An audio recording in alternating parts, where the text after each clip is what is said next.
Madhuri हत्तीणीवरती supreme कोर्टामध्ये सुनावणी झाली आणि माधुरीला कोल्हापुरात परत पाठवण्याबाबत तूर्तास कुठलाही निर्णय झालेला नाहीये। माधुरी हत्तीणीला कोल्हापूरला परत पाठवावं असं राज्य सरकारच्या वकिलांनी मागणी केली होती। हत्तीणीची तब्येत खूप खराब आहे असं कोर्टाने त्यावर सांगितलं, तर माधुरीचं प्रकरण सध्या उच्चस्तरीय समितीकडे वर्ग करण्यात आलंय। माधुरी हत्तीणीला या भागामध्ये देवीच मानत असल्या कारणानं आणि इथे या क्षेत्रातील असलेल्या देवीची आराधना ती चांगल्यारीत्या करत होती। तर आता 9 दिवस सगळे देव मंदिरामध्ये त्यांची आराधना केली जाते। असं म्हटलं जातं की 9 दिवस देव बसतात, देवी बसतात।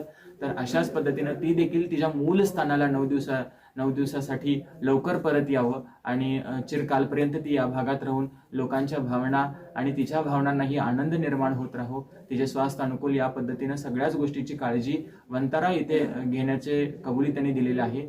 आज सर्वोच्च न्यायालयामध्ये राज्य सरकारचे वकील धर्माधिकारी यांनी म्हणणं मांडलं की सुप्रीम कोर्टाच्या आदेशानुसार माधुरी हत्तीला पुढील उपचारासाठी वणतारामध्ये पाठवलेलं आहे आणि सुप्रीम कोर्टानं वणतारामध्ये माधुरीला पाठवण्याचा जो निर्णय घेतलेला आहे त्याच्यामध्ये दुरुस्ती करावी अशा प्रकारचं राज्य सरकारमार्फत सांगण्यात आलं।